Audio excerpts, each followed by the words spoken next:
Hi everyone and welcome. My name is Roberto Corona. I am an Italian anthroposopher and astrologer, and in this video we're going to talk about the next full moon in Virgo on February 24.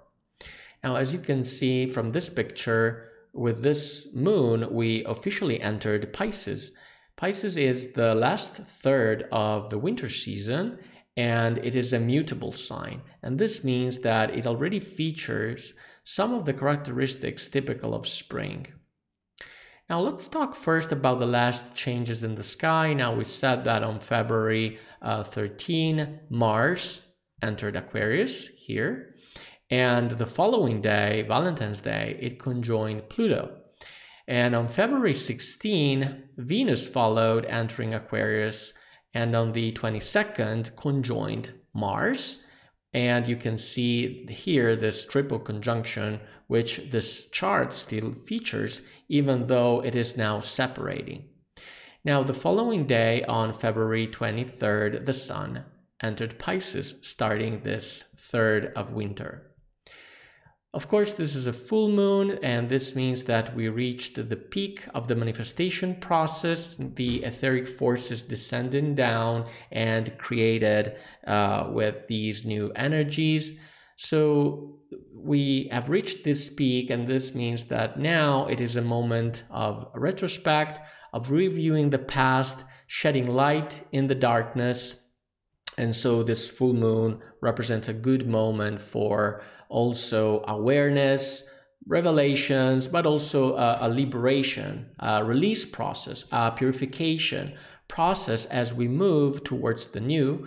And this gestation of the new impulses that we can carry on for 14 days, we are going to take these new seeds and we can sow them with the next new moon in Pisces happening on March 10.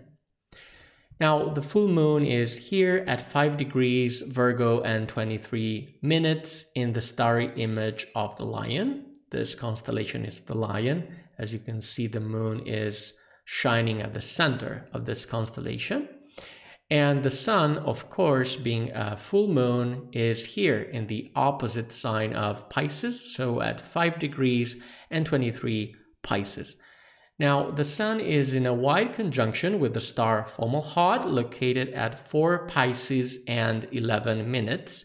So this means that is roughly 1 degree and 12 minutes from the Sun. And I consider that to be a wide conjunction because I usually give just 1 degree of orb for the conjunction between a planet and a star. Now, the full moon is happening in Virgo, and the ruler of Virgo is Mercury. So Mercury is ruling the overall process of this full moon. And where is Mercury in the chart? Mercury is here in Pisces at 2 degrees and 10 minutes together with the Sun.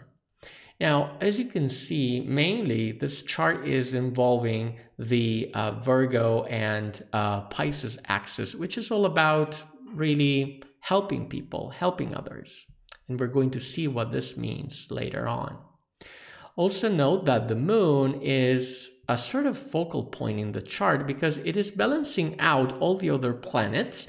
Now, as you can see, all the planets extends from Aquarius to Taurus here in this part of the sky, and the full moon is acting, balancing out all the other planets because it is trying to do something to fix things, as we're going to see here. Now, the last new moon, we saw that we had this imbalance. And now there's a turning point that we need to rebalance things, basically, in the overall interpretation of this chart. So as always, let's start from the physical meanings, the physical interpretation of the chart, because this is a full moon happening in Virgo, and Virgo is an earth sign, which is an element of action, an element of work, but in particular, Virgo is all about service. And here, especially, it is a service to better a situation of the recent past. And in fact, Mercury, which is the ruler of the full moon in Virgo, is in Pisces. Now, again, we have this axis working, and Pisces is enhancing this aspect of compassion for two reasons. One, because this is a full moon, so very emotional, being the moon basically the ruler of water on earth, of emotions. And two, because Pisces is a very sensitive and compassionate zodiac sign, a zodiac sign of water. Now, what do we want to fix here? What needs to be balanced out again? Now, in the chart, this unbalance is represented by the triple conjunction that we mentioned between Venus, Mars, and Pluto. And this conjunction has already happened. Now, technically, we say that this triple conjunction is separating, right? So this means that these planets are representing something that already happened, something that has to do with the recent past. And Venus, being the goddess of beauty and feelings, here is not doing well. It is in fact debilitated because Venus is together with Mars, but especially with Pluto. And this conjunction between Mars and Pluto is very challenging because, of course, Mars is the god of war, but Pluto is its higher octave, and it is basically reinforcing Mars. Now, together, this conjunction can be very challenging, basically, because ultimately it can also become violent. And so this represents something bad, something evil, we could say, that happened in the recent past. And in this regard, we need to be strong and to resist. Now, in this chart, we can find the aid of Saturn together with the Sun. As you can see, we have the Sun-Saturn conjunction. Now, this can be useful to hold on, to resist, to avoid escaping from reality, especially. I am saying this because Mercury is the planet of the intellect, and in Pisces is tempted to basically escape reality and to avoid confronting these things. But Saturn here is an anchor that is grounding these energies down, avoiding us to turn our head away from what's happening.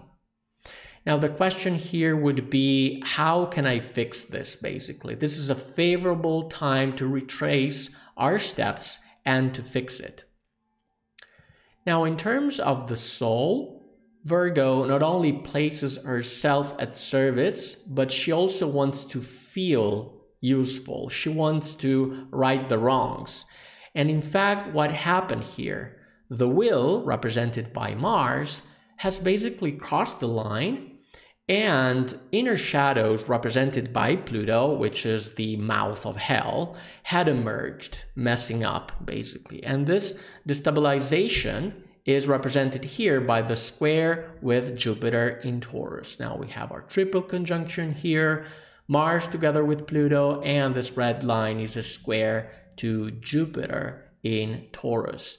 And in fact, Taurus is a very grounded, very stable zodiac sign, whereas Aquarius, because Pluto and Mars are in Aquarius, brings about change and revolution, giving together this destabilizing effect.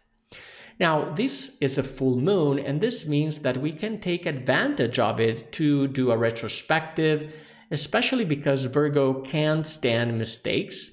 And, you know, Virgos, they are perfectionists and they want to fix things. But this process of becoming aware of what's wrong and fix it is not going to be easy because Mercury in this chart is very damaged. And you remember, Mercury is the ruler of the moon, so the process is in the hands of Mercury.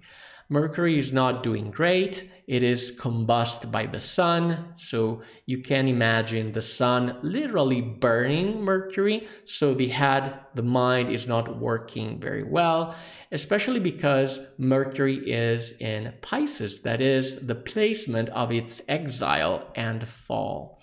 Now, this means that the forces of the intellect, especially forces aimed at solving practical problems do not shine. They don't work very well. So this means that external events are going to wake us up and challenging us so we can understand what needs to be improved. And who's giving us a cold shower? Of course, Saturn.